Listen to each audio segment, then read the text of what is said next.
May 12th, 2022. TFI Global reports that Ukraine just turned the spigot off the Russian gas flowing through Ukraine to EU nations. EU is most displeased, even though they had already boycotted Russian oil and gas, supposedly, but not really. I am slightly paraphrasing here. They also reported that crappily made Chinese weapons are falling apart in the hands of Russians in the Ukraine fields. More good news. DW reports that Russian officials in Kherson, Ukraine, are asking Putin to annex Kherson. They also reported that Ukraine soldiers are in Germany getting trained on using Howitzer 2000 artillery systems. Ukraine officials report that soldiers are driving the Russians out of villages near Kharkiv. New York Post reports that witnesses have spotted a mass grave with about 1,000 dead Russian soldiers piled as high as 6 feet to hide how many were buried. They tell the families in Russia they are missing in action rather than killed. Ukraine reports total Russian soldiers dead at 26,350. Putin has ordered all state media to tell viewers that the war is now against all the countries of the European Union and NATO. That's declaration of war against the Western world. Ukrainska Pravda reported that.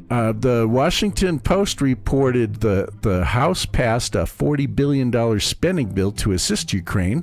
MonkeyWorks asserted that the U.S. $40 billion in aid to Ukraine is pay to play, and listed all those involved with Uranium One and asserted that they are involved in this congressional deal as well.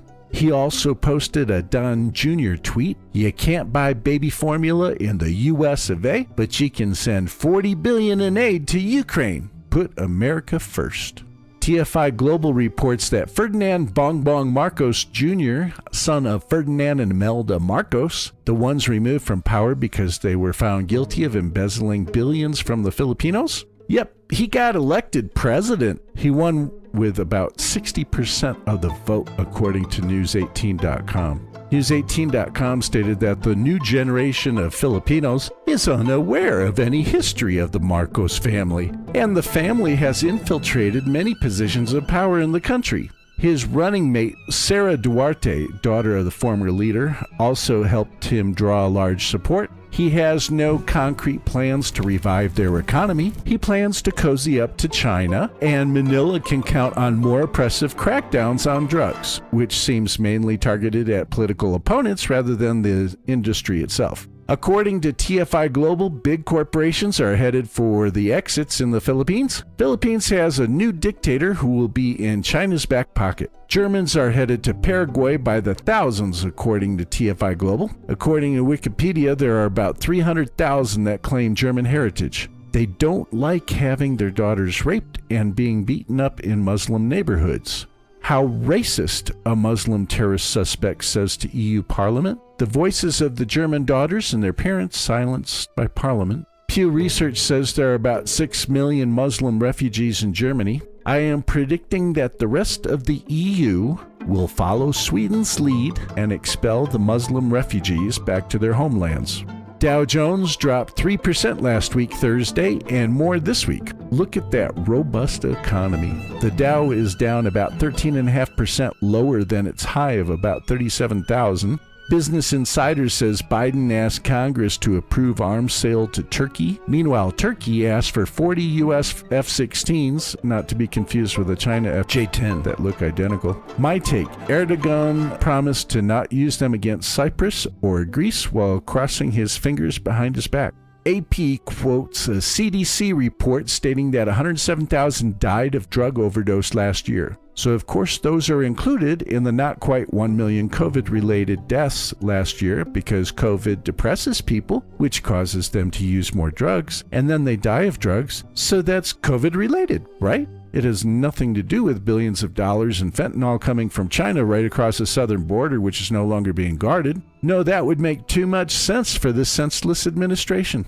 Leftists threaten the homes of the Supreme Court justices. Did they throw Molotov cocktails against Russian tanks like brave Ukrainians? No! Pro-life offices here in the United States. Ukraine has a hit list, and the president of Slovakia and Hungary are on it. World War I started with the assassination of Archduke Franz Ferdinand in Sarajevo. Well, this one will probably start with the assassination of 30 world leaders based on how many countries have hit lists. Crossroads reported on a hemorrhagic fever in China that survives cold weather, which is unusual. This is about a month ago. And then later I noticed there were a couple cases in Brazil.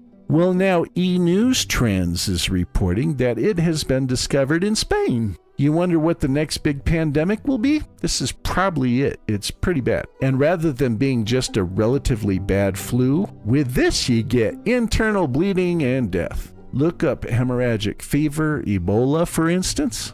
Representative Michelle Bachmann on the War Room talked about going to the Museum of the Bible in D.C. for National Day of Prayer and Fasting that I didn't hear about on any of the news channels. Maybe it is because we have a different president. This one decided to celebrate Cinco de Mayo instead. He thinks that will help the Hispanic community see that he is really one of them. He played Despacito and tried to dance the Macarena. He invited the president of Mexico to join him, but the Mexican president replied that people in Mexico don't celebrate it. Okay, I added that last part. I just had to make it more interesting. Back to Michelle. She heard the president of Ghana share his Christian testimony, and then he followed with, "I am Christian number one," and then lawyer, and then president. That place is cool. I want to go there.